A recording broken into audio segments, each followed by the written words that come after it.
Hello అండి. అందరికీ నమస్కారం. ఈనాటి కథలకి స్వాగతం. ఈరోజు మనం చెప్పుకోబోయే చందమామ కథ మంత్రపు నిమ్మకాయలు. ఇది ఒక చీనా జానపద కథ. పూర్వం చీనా దేశంలోని పీకింగ్ నగరంలో ఒక దర్జీ ఉండేవాడు. అతని పేరు చింగ్. అతని తండ్రి కూడా దర్జీయే. అయితే అతను పోతూ పోతూ చింగుకు ఒక్క కుట్టు మిషను తప్ప ఇంకేమీ మిగల్చలేదు. చింగ్ తండ్రిలాగా దురలవాట్లు కలవాడు, దుబారా మనిషి కాడు. అతను కష్టించి శ్రద్ధగా పనిచేసి తన ఖాతాదారులను తృప్తిపరిచి త్వరలోనే మరి 4 కుట్టు మిషనులు కొని నలుగురు మనుషులకు జీవనోపాధి కలిగించాడు. చింగ్ మూలంగా అదే వీధిలో ఉండే 10 మంది దర్జీలకు పనులు లేకుండా పోయాయి. వాళ్లకు పని పట్ల లక్ష్యం లేదు. బట్టలు కుట్టి ఇస్తామన్న రోజుకు ఎన్నడూ ఇచ్చేవారు కారు.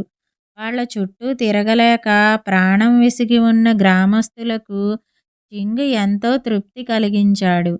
చింగ్ మూలంగా దెబ్బతినిపోయిన దర్జీలందరూ సమావేశం జరిపి చింగును పతనం చేయడం ఎలాగా అని ఆలోచించారు.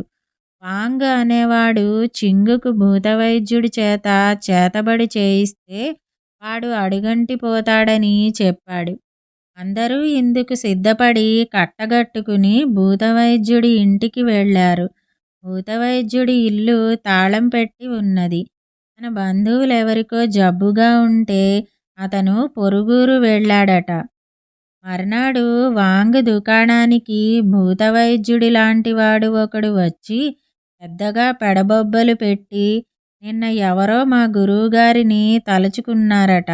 ఆయన నన్ను పంపించారు. ఏమిటి విశేషం? అన్నాడు. అతన్ని చూస్తుంటే వాంగుకు అతని మీద గురి కుదిరింది.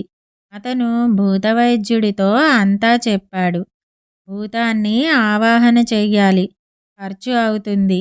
భరించగలవా? అన్నాడు భూతవైద్యుడు. అంతా 10 మంది ఉన్నాం. ఖర్చు పంచుకుంటాం అన్నాడు వాంగ్. నీకు ఒక మంత్రపు నిమ్మకాయ ఇస్తాను. అందులో ఒక బంగారపు నాణెం పెట్టి దాన్ని చింగ్ దుకాణంలో చేర్చు. నీకు వాడి బెడద తొలగిపోతుంది అంటూ ఒక చీల్చిన నిమ్మకాయను భూతవైద్యుడు వాంగుకు ఇచ్చాడు. వాంగ్ దగ్గర బంగారు నాణెం లేదు. కానీ తన దగ్గర ఉన్న వస్తువులు తెగనమ్మి ఒక బంగారు నాణెం సంపాదించి దాన్ని నిమ్మకాయలో పెట్టి చింగ్ దుకాణానికి వెళ్ళి అది ఇది మాట్లాడుతూనే నిమ్మకాయను చల్లగా దుకాణంలో ఒక పక్కన జార విడిచి వెళ్ళిపోయాడు. ఈలోపుగా భూతవైద్యుడు మిగిలిన దర్జీలకు కూడా అలాగే నిమ్మకాయలిచ్చి వాటిలో బంగారు నాణాలు పెట్టి చింగ్ దుకాణంలో వదలమని చెప్పాడు. అందరూ అలాగే చేశారు. రోజులు గడుస్తున్నాయి. చింగ్ పతనం కాకపోగా తన దుకాణాన్ని పెద్దది చేసి మరింత అందంగా అలంకరించి మరో 10 కుట్టు మిషనులు కొన్నాడు. దర్జీలకు మతులు పోయాయి. వాళ్ళు భూతవైద్యుడి ఇంటికి వెళ్ళి, మీ శిష్యుడు ఉండేది ఎక్కడా? అని అడిగారు. భూతవైద్యుడు ఆశ్చర్యంగా, నాకు శిష్యులెవరు? నేనే ఈ వృత్తిలో పొట్టగడవక అవస్థపడుతుంటే నాకు శిష్యులు కూడానా? అన్నాడు. వాంగ్ అయోమయంలో పడిపోయాడు. చింగ్ తన దుకాణం చూడరమ్మని వీధిలోని మిగతా దర్జీలకు ఆహ్వానం పంపాడు. అతనికి దశ ఎలా ఎత్తుకున్నది తెలుసుకుందామని దర్జీలందరూ చింగ్ దుకాణానికి వెళ్ళారు. చింగ్ అందరికీ చక్కని ఆతిథ్యం ఇచ్చాడు. వాంగ్ ఉండబట్టలేక, చింగ్, ఉన్నట్టుండి నీకు ఇంత డబ్బు ఎలా వచ్చింది? అని అడిగాడు. ఏ అదృష్టదేవతో నా దుకాణానికి 10 నిమ్మకాయలు 10 బంగారు నాణాలు పంపింది. నిమ్మకాయలతో షర్బత్ చేసుకుని తాగేసరికి అంతులేని శక్తి కలిగింది. బంగారంతో కొత్త కుట్టు మిషనులు కొని దుకాణాన్ని పెద్దది చేశాను అన్నాడు చింగ్. దర్జీలు ఏడుపు మొహాలు పెట్టి, ఆ బంగారు నాణాలు మావే. నిన్ను దివాళా తీయించాలని మాకున్నదంతా పెట్టి బంగారు నాణాలతో బాటు మా దారిద్ర్యాన్ని నీకు పంపకం చేద్దామనుకున్నాం. కానీ మా ప్రయత్నం బెడిసికొట్టింది అన్నారు. కింగ్ నవ్వి, ఆ సంగతి నాకు తెలియదు అన్నాడు. దర్జీలందరూ లబలబలాడారు. కింగ్ వాళ్లతో ఎంతో స్నేహంగా, మీరు ఉత్త పుణ్యానికి నన్ను నాశనం చెయ్యాలని చూశారు. కానీ నాకు మీ మీద ఏమీ కోపం లేదు. కష్టపడి పనిచేస్తే ఎవరైనా గొప్పవాళ్ళవుతారు. నేను కొత్త కుట్టు యంత్రాలు కొన్నాను గదా, వాటి మీద పనిచేసే వాళ్ళు అవసరం. మీలో ఎవరు వచ్చి పనిచేసినా నాకు అభ్యంతరం లేదు. కుట్టుకూలిలో నేనేమీ ఉంచుకోను. ఎంత హెచ్చు పని చేయగలిగితే అంత హెచ్చు డబ్బు గిట్టుబాటవుతుంది అన్నాడు. దర్జీలందరూ చింగు కింద పనిచేయటానికి ఒప్పుకుని ఆ రోజే పని ప్రారంభించారు. ఆ రోజు దర్జీలు తనపై చేతబడి చేయించడానికి కుట్ర పన్నినప్పుడు తాను చాటున ఉండి అంతా విని తానే భూతవైద్యుడి శిష్యుడిగా వచ్చిన సంగతి కింగ్ మిగతా దర్జీలకు ఎప్పటికీ తెలియనివ్వలేదు. ఇదండి మంత్రపు నిమ్మకాయలు అనే చీనా జానపద కథ. ఇప్పుడు వృత్తిదేవత అనే చీనా జానపద కథని చెప్పుకుందాం. చాలా ఏళ్ల క్రితం చీనాలోని ఒక గ్రామంలో చాంగ్లా అనే టోపీల వ్యాపారి ఉండేవాడు.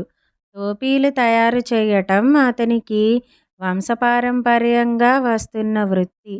చాంగ్లా తండ్రి ఈ వృత్తిలో తరగని ఆస్తి సంపాదించి చనిపోతూ టోపీల వృత్తిని మానవద్దని చెప్పాడు. కానీ తండ్రి పోయిన తర్వాత చాంగ్లాకు అంత ఆస్తి పెట్టుకుని టోపీల వృత్తి చెయ్యటం ఇష్టం లేకపోయింది. అయినా ఉన్నట్టుండి ఆ వృత్తి మానేస్తే వృత్తిదేవతకు కోపం రావచ్చునని అతనికి కొద్దిగా భయం మాత్రం ఉండేది. అతను వృత్తి మానుకోవటానికి బదులు టోపీలను నిర్లక్ష్యంగా కుట్టి హెచ్చు ధర అడగనారంభించాడు. గ్రామస్తులకు అసహ్యం పుట్టి పక్క గ్రామం నుంచి వాంగ్లా అనే వాణ్ణి తెచ్చుకున్నారు. వాంగ్లా కుచ్చుటోపీలు కుట్టటంలో నేర్పరి. అతను టోపీలతో బాటు రకరకాల సంచులు కూడా కుట్టేవాడు.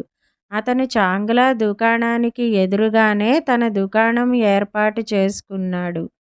అందరూ వాంగ్లా టోపీలే కొనసాగారు.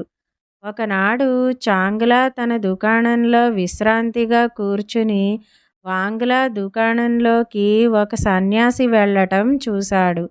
ఆ సన్యాసి వద్ద బంగారంలాగా మెరుస్తున్న జింక చర్మం ఉన్నది. ఆయన దాన్ని వాంగ్లాకిచ్చి దానితో ఒక జోలె కుట్టమని చెప్పి వెళ్ళిపోయాడు. వాంగ్లా ఆ రోజు అంతా పనిచేసి సన్యాసికి కావలసినట్టుగా జోలె కుట్టి దాన్ని దుకాణంలో గోడకు తగిలించాడు. అయితే మర్నాటి నుంచి వాంగ్లా గ్రామస్తులకు డబ్బు తీసుకోకుండా టోపీలు కుట్టటము, సన్యాసులకు విందులు చేయటము మొదలుపెట్టాడు. నిన్నగాక మొన్న వచ్చిన వాంగ్లా ఇలా దానధర్మాలు చేయడంలో ఏదో రహస్యం ఉన్నదని, అది తెలుసుకోవాలని చాంగ్లా అనుకున్నాడు. ఒకనాడు వాంగ్లా తన దుకాణం మూయగానే చాంగ్లా అతని దుకాణం వద్దకు వెళ్ళి తలుపు సందు నుంచి లోపలికి చూశాడు. లోపల వాంగ్లా సన్యాసి కోసం తయారు చేసిన జోలెను దులుపుతున్నాడు. దాని నుంచి బంగారు నాణేలు జలజలా రాలుతున్నాయి. చాంగ్లా తన కళ్ళను తానే నమ్మలేకపోయాడు. మర్నాడు కూడా అలాగే చూసేసరికి ఆ జోలె కాజేయాలని చాంగ్లాకు దుర్బుద్ధి పుట్టింది. మర్నాడు వాంగ్లా తన దుకాణంలో నుంచి లోపలికి ఏదో పని మీద వెళ్ళిన సమయంలో చాంగ్లా అతని దుకాణంలోకి వెళ్ళి గోడకు ఉన్న జోలె తీసుకుని దాని స్థానంలో నకిలీ జోలె ఒకటి తగిలించి తన దుకాణానికి తిరిగి వచ్చాడు. ఆ రోజు చీకటి పడినాక చాంగ్లా తన దుకాణం మూసి తాను దొంగిలించి తెచ్చిన జోలెను దులిపాడు. దాని నుంచి బంగారు నాణేలు పడకపోగా చాంగ్లా ఇంట ఉండిన బంగారు వస్తువులు మాయమయ్యాయి. చాంగ్లా హతాశుడై వాంగ్లా వద్దకు వెళ్ళి జరిగిన సంగతి చెప్పి తనను కాపాడమని వేడుకున్నాడు. జనం చాలామంది పోగయ్యారు. ఆ జనం మధ్య నుంచి వెనకటి సన్యాసి వచ్చి, చాంగలా, నీకు నీ వృత్తిలో నమ్మకం లేదు. వృత్తి పట్ల గౌరవం లేదు. ఇక ఆ జోలె నీకు శాశ్వతం అని చెప్పి మాయమయ్యాడు. అంతే. ఆ రోజు నుంచి చాంగుల ఆ జోలె భుజానికి తగిలించుకొని ముష్టెత్తుకుని జీవించాడు. ఈ వార్త దేశమంతా పాకిపోయింది. వృత్తిదేవత ఆ సన్యాసి రూపంలో వచ్చినట్టు చెప్పుకున్నారు. ఇదండి వృత్తిదేవత అనే చీనా జానపద కథ. ఈ 2 కథలు గనక మీకు నచ్చినట్టయితే లైక్, షేర్, కామెంట్ చెయ్యండి. మరిన్ని మంచి కథల కోసం మా ఛానల్‌ను సబ్స్క్రైబ్ చేసుకోండి. మళ్ళీ మరొక మంచి కథతో కలుసుకుందాం. అంతవరకు వింటూనే ఉండండి ఈనాటి కథలు.